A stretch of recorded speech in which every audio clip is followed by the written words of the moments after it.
Bonjour, ça va? Buenos días. Cuenta una historia de un ermitaño consagrado a la oración, que vivía en una casita muy humilde al lado del río, que vio con preocupación cómo el nivel del río empezaba a crecer como consecuencia de las lluvias acontecidas en los últimos días. Empezaba a ser tan peligrosa ya la estancia en la casa debido al aumento del nivel que decidió subirse a la azotea. Empezó a orar a Dios para que Dios lo librara de lo que estaba ocurriendo y al rato apareció por ahí una barca conducida por un aldeano en la cual iban otros aldeanos que habían rescatado y le pidieron al hombre que se subiera en la barca para poder salvarse. Pero el hombre les dijo: no os preocupéis, yo estoy orando a Dios todo este rato para que Dios me libre y Dios me librará. Aquellos intentaron insistir, pero viendo que no había manera de hacerlo entrar en razón, se fueron. Al rato llegó otra segunda barca y el diálogo fue el mismo, pero el resultado también fue idéntico. La barca se marchó y el hombre siguió orando a Dios mientras el agua llegaba ya a sus rodillas para que Dios lo librara. Finalmente el agua lo cubrió totalmente y este hombre, que encima no sabía nadar, murió ahogado. Jesús estaba orando, como recordáis, esa oración tan intensa en el Getsemaní, y cuando acabó de orar les dijo a los discípulos: vamos, el que nos entrega ya viene. Ahora son los 4 evangelistas que narran el prendimiento de Jesús, aunque Juan va a mencionar una serie de cosas que el resto no va a decir. Vamos pues a empezar con el Evangelio de Juan, capítulo 18, a partir del versículo 2, que dice: y también Judas, el que lo entregaba. Juan no tenía ningún aprecio por Judas, y en 3 ocasiones lo menciona aquí en el relato, y en 2 pone el hincapié, el que lo entregaba. Dice que, como sabía dónde Jesús se reunía, fue allí con los alguaciles y con un grupo de soldados.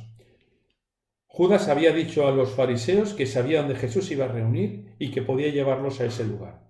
Los fariseos y sacerdotes no se quisieron involucrar en este tema, sino que enviaron a los alguaciles, y también fue una patrulla romana para mantener el orden. Fueron con palos y con antorchas, según nos comenta Mateo, lo cual es muy curioso. Resalta el hecho de que Jesús era una persona pacífica, que hace ya falta todo esto para aprender a Jesús. Sin embargo, ahora viene lo más interesante. Jesús, sabiendo todas las cosas que le habían de sobrevenir, se adelantó y les dijo: ¿a quién buscáis? Jesús había estado agonizando prácticamente en la oración que había hecho en el Getsemaní, pero había recargado las pilas, se había llenado ya de ese poder de Dios, y ahora es él el que se adelanta, ahora toma la iniciativa. Dice que se adelantó para buscar a este grupo que venía y les pregunta: ¿a quién buscáis? Porque sabía todo lo que iba a pasar. Jesús lo conoce todo. No hay nada en tu vida ni en la mía que se le escape. No hay ningún acontecimiento que esté en un folio escrito debajo de otro montón de papeles. Jesús lo sabe todo. Y Jesús siempre toma la iniciativa. A no ser que no nos dejemos. ¿A quién buscáis? A Jesús Nazareno, responden ellos. Y entonces Jesús pronuncia unas palabras interesantes. Yo soy. Vuelvo a añadir que estaba con ellos Judas, el que lo entregaba. Jesús dice: yo soy. Y Juan nos comenta que cuando dijo yo soy, retrocedieron y cayeron al suelo. En el momento en que Jesús dice yo soy, caen todos al suelo. Jesús en ese momento está pronunciando el nombre de Dios. Está diciendo: yo soy Jehová. En Juan 8:58, él exclama a los fariseos: antes que Abraham fuese, yo soy. Y en ese momento cogen piedras para apedrearle, porque sabían que estaba blasfemando. Y aquí dicen: yo soy. Y en ese momento todos caen al suelo. La gloria de Jesús emana en ese momento. Y los que van a aprenderlo no pueden resistirlo y caen al suelo. Jesús está tomando la iniciativa. Es diferente del Jesús que vemos antes de la oración, ¿os dais cuenta? Jesús vuelve a preguntar entonces, después de que todos se levantan, ¿a quién buscáis? Y ellos vuelven a responder a Jesús Nazareno. Y Jesús les dice, ya os he dicho que soy yo. Dejad por favor marchar a estos. Qué interesante es que Jesús se preocupe por sus discípulos, esos que lo iban a abandonar después, esos que estaban discutiendo entre ellos quién iba a ser el mayor entre ellos en el reino de los cielos. Jesús los ama y Jesús se preocupa. ¿Crees que Dios no te ama con la misma intensidad que a los discípulos? ¿Crees que no se preocupa como se preocupó por ellos? Jesús se preocupa por cada cosa que ocurra en tu vida. Se preocupa por el corte que te has hecho con un alfiler. Se preocupa por el golpe que te has dado. O por el sufrimiento que estás pasando en este momento por causa de algún acontecimiento ajeno a ti. Dejadlos marchar. Entonces Mateo nos comenta en el capítulo 26, versículo 48, que el que le entregaba había dado señal a todos diciendo al que besare ese es prenderle. Y enseguida se acercó a Jesús y le dijo, salve maestro, y le besó.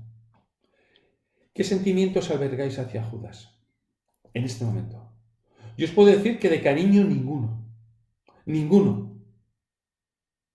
Prefiero decir lo que estoy sintiendo en este momento por Judas. Pero la pregunta no es lo que sentimos nosotros. La pregunta es, ¿qué sintió Jesús? Lo vamos a ver en las palabras que utiliza a continuación. Jesús le dice, amigo, ¿a qué vienes? Amigo, ¿a qué vienes? Lucas además añade otra pregunta que Jesús hace, ¿con un beso entregas al Hijo del Hombre? En las palabras de Jesús no hay odio. En las palabras de Jesús no hay un reproche tremendo. Hay una colleja con cariño. Y le dice, amigo. Jesús está llamando amigo a la persona que lo va a traicionar, que lo estaba traicionando. Jesús solo en 2 ocasiones llama amigo a alguien. A Lázaro y a Judas. ¿Cómo es posible que Jesús llame amigo a Judas? ¿Sabéis por qué? Porque Jesús lo amaba. Nos puede sorprender, pero Jesús amaba intensamente a Judas, como te ama a ti y a mí. La única diferencia es que ese amor no podía salvar a Judas, porque Judas no quería salvarse. Nunca pensemos que no tenemos solución, que Dios nos ha olvidado, que nuestro pecado es demasiado grande para acudir a Dios. Nunca lo pensemos, porque por grande que sea, por enorme que nos parezca, cuando acudamos a Jesús, la primera palabra que nos dirá será, amigo, cuánto me alegro de que estés aquí conmigo. Con Judas no se alegraba porque Judas no iba a pedirle perdón. No pensemos que hay pecado que nos pueda alejar de Dios, si sinceramente acudimos a Él.